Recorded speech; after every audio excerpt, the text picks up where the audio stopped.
আসসালামু আলাইকুম। নবম এবং দশম শ্রেণীর শিক্ষার্থী আপনাদের সবাইকে স্বাগতম জানাচ্ছি। লার্ন নিশনে আমি আছি মশিউর নিশান আপনাদের সাথে। আর যারা আপনারা নতুন আমাদের ভিডিওটা দেখছেন, আমাদের চ্যানেলটাকে কাইন্ডলি আপনারা সাবস্ক্রাইব করে দিবেন, যাতে করে পরবর্তী ভিডিও আপনাদের পেতে কোনো অসুবিধা না হয়। এবং যারা আপনারা আমাদের পুরাতন ভিউয়ার্স রয়েছেন, আপনারা কাইন্ডলি আমাদের কমেন্ট করে জানাবেন এবং লাইক দিবেন। অবশ্যই আপনাদের এই অনুপ্রেরণামূলক কার্যক্রম আমাদেরকে আরো বেশি উৎসাহিত করবে। বিশেষ করে আমাকে উৎসাহিত করবে। ওকে। সো কথা না বাড়িয়ে আজকে শুরু করতে যাচ্ছি। এই ক্লাসে আমরা আপনাদের যে বাংলা সাহিত্য পাঠ রয়েছে বা সাহিত্য বই রয়েছে, মানে বাংলা বইটার ভেতরে যে কবিতার অংশ, সেখান থেকে কপোতাক্ষ নদ, মাইকেল মধুসূদন দত্ত। ওকে। সো এই কবিতাটা নিয়ে আমরা আলোচনা করব।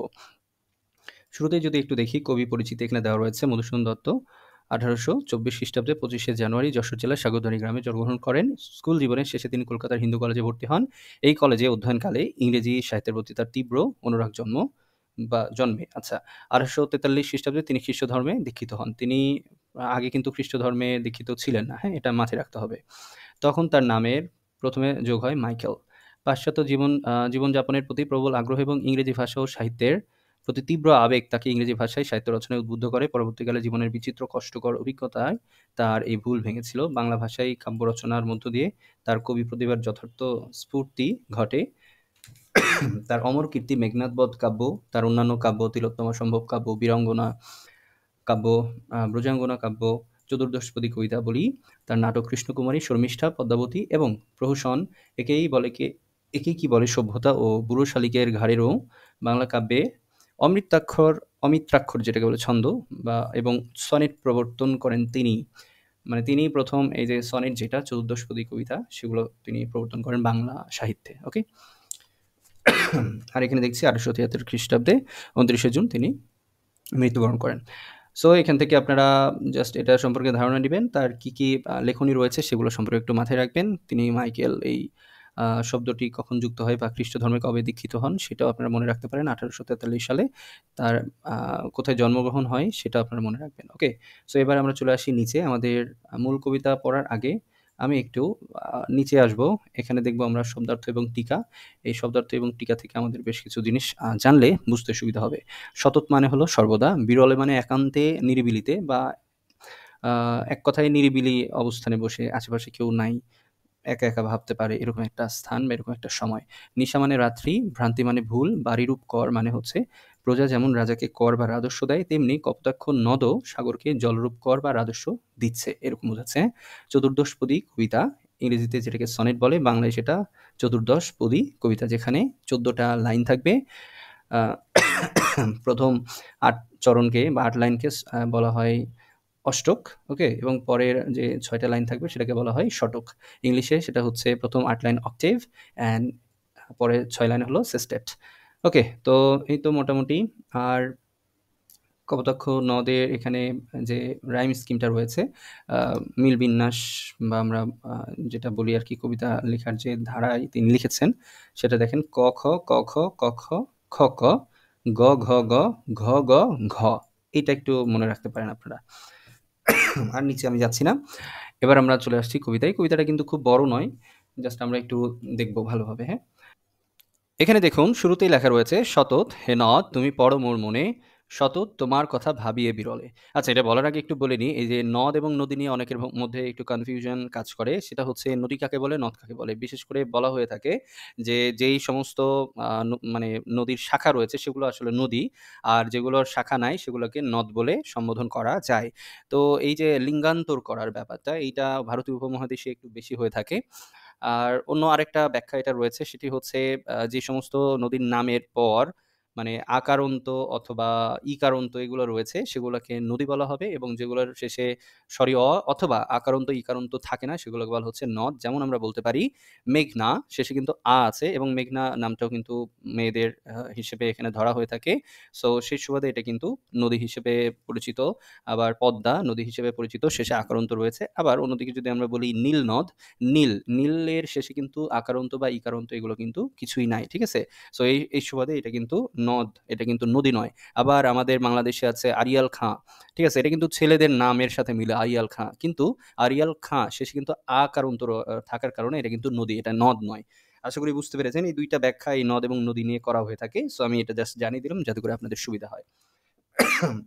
সো সতত মানে আমরা শুনেছি সর্বদা। হে নদ, মানে এই কপোতাক্ষকে তিনি নদ হিসেবে সম্বোধন করেছেন। সো কপোতাক্ষে বলছে সবসময় সর্বদা, হে কপোতাক্ষ, তুমি আমার মনে পড়ো বা আমার মনে তোমার কথা ভেসে ওঠে সতত, সবসময় বা সর্বদাই তোমার কথা ভাবিয়ে বিরলে। বিরলে বলতে তিনি যে বিদেশে আছেন বা বিদেশে ছিলেন সেই সময়, অথবা খুব নিরিবিলি একটা অবস্থানে যখন নিজেকে একাকিত্ব মনে করতেন, বিদেশ স্থানে যাওয়ার পর দেশের কথা মনে পড়তো, এই কপোতাক্ষ নদের কথা তার বেশি মনে পড়তো, সেই কথাটা এখানে ব্যক্ত হয়েছে।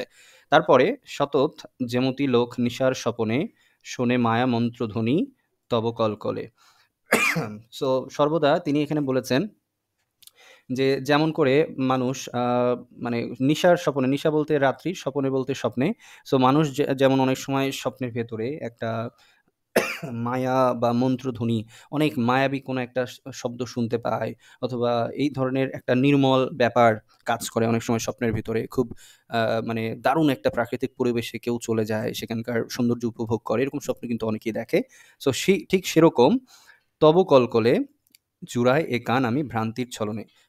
এই কপোতাক্ষ নদকে বলতেছে যে তোমার যেই পানি বয়ে চলে বা তোমার যে স্রোতের শব্দ, কলকল শব্দ, সেইটা আমার কাছে সেরকম মন্ত্রধ্বনি বা মায়া মন্ত্রধ্বনি বা মন জুড়ানো মায়ার যে সুরের মতো মনে হয়, যেটা দিয়ে আমি আমার কানটাকে জুড়াই। মানে আমার কানের যে খোরাক, যেটা ইচ্ছা বা কানের যে আমার ক্ষুধা, সেটা নিবারণ করি।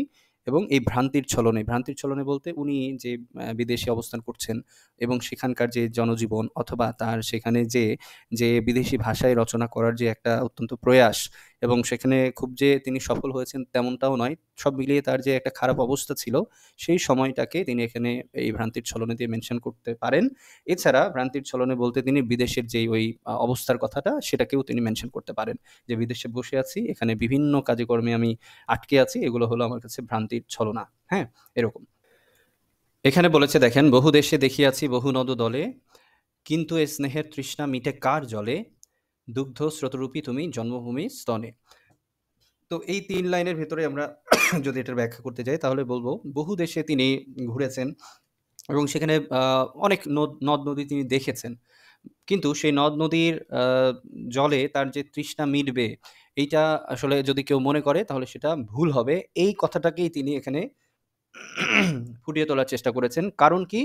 কপোতাক্ষ নদের প্রতি তার অগাধ ভালোবাসা এবং কপোতাক্ষ নদের সাথে জড়িয়ে থাকা তার স্মৃতি, সেই সমস্ত কিছুর আম প্রেক্ষিতে তিনি যদি এটা ধারণা করা হয়, তখন আমরা বুঝতে পারবো যে না, অন্য কোনো নদ বা নদীর জল কখনোই কবির যে ভালো লাগার যে তৃষ্ণা, তার যে কপোতাক্ষ নদের যে স্নেহমাখা স্মৃতি, সেই তৃষ্ণাটা মেটাতে পারে না। তো সেটাই জাস্ট এখানে কবি প্রশ্ন করার মাধ্যমে এটাকে আরেকটু বেশি জোরালোভাবে তুলে ধরার চেষ্টা করেছেন।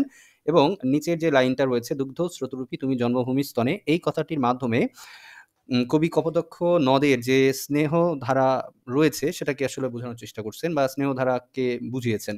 কপোতাক্ষ নদের স্নেহধারা সিক্ত হয়ে কবির যে মানে শৈশব কৈশোর কেটেছে, এখানে কপোতাক্ষ নদে তিনি সাঁতার কেটেছেন। কপোতাক্ষ নদকে ঘিরেই কিন্তু তার যে সুখ, শান্তি, আনন্দ ছোটবেলার, এগুলো কিন্তু তিনি কাটিয়েছেন এবং এগুলো কিন্তু তার একটা অত্যন্ত গভীর স্মৃতির একটা বিষয়। এবং মায়ের দুধ পান করে যেমন সন্তান পুষ্ট হয়, মানে ঠিকঠাকভাবে বেড়ে ওঠে, ঠিক তেমনি কপোতাক্ষ নদের জলধারায় কবির হৃদয়কে তৃপ্ত করেছে, কবির হৃদয়কে পুষ্ট করেছে, কবির হৃদয়কে আরো শান্তি এনে দিয়েছে। এই বিষয়টি বোঝানোর জন্য কবি এই লাইনটি এখানে লিখেছেন।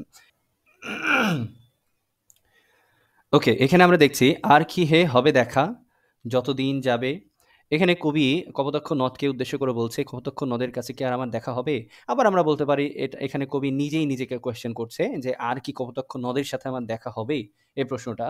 এবং যতদিন যাবে আমি কি তার দেখা কখনো পাবো আর, এই কথাটা তিনি নিজেকেই বলছেন। আমরা এটাও বলতে পারি, কোনো অসুবিধা নাই।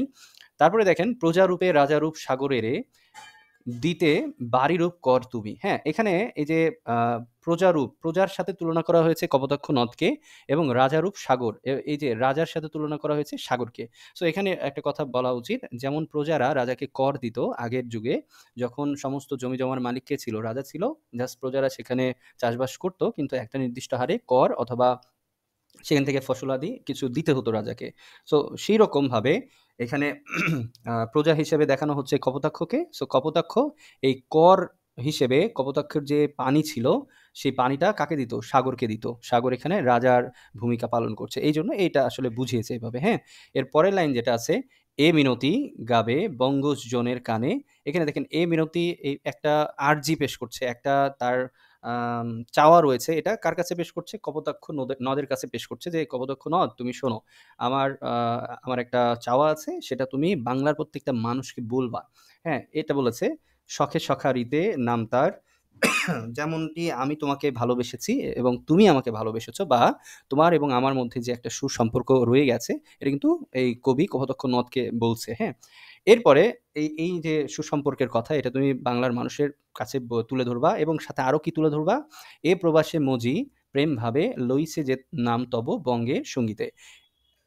কবি কিন্তু প্রবাসে আছেন, বিদেশে আছেন। তিনি বিদেশে থাকার পরেও তোমার প্রতি ভালো লাগা থেকে, তোমার প্রতি একটা প্রেম ভালোবাসা থাকার আ জন্য সেই জায়গা থেকে তোমার নামটা বা তোমাকে নিয়ে এই যে কাব্য রচনা করছে। বঙ্গের সঙ্গীতে বলতে এখানে ২ ভাবে আমরা বলতে পারি। বাংলা ভাষায় অথবা বলতে পারি বাংলা ভাষায় রচিত কাব্যে। ঠিক আছে? সো বাংলা ভাষায় রচিত কাব্যে অথবা বাংলা ভাষায় তোমার যে নাম আমি নিচ্ছি এই কথাটা তুমি বাংলার প্রত্যেকটা মানুষকে বলে দিবা এবং তোমার আর আমার মধ্যে যে একটা ভালো লাগা, সস্নেহের একটা সম্পর্ক রয়েছে, সেটাও তুমি সবাইকে বলে দিবা। সো এই ছিল কবির এখানকার কথা। আশা করি পুরো কবিতাটা আপনারা বুঝতে পেরেছেন। কোনো সমস্যা থাকলে অবশ্যই আ আপনারা কমেন্টে জানাবেন এবং সবসময় চেষ্টা করবেন যে আপনার পড়াটা যেন ঠিকঠাক হয়। আর আমাদের পাশে থাকবেন। সবাই ভালো থাকবেন। সবার সুস্থতা কামনা করছি। আল্লাহ হাফিজ।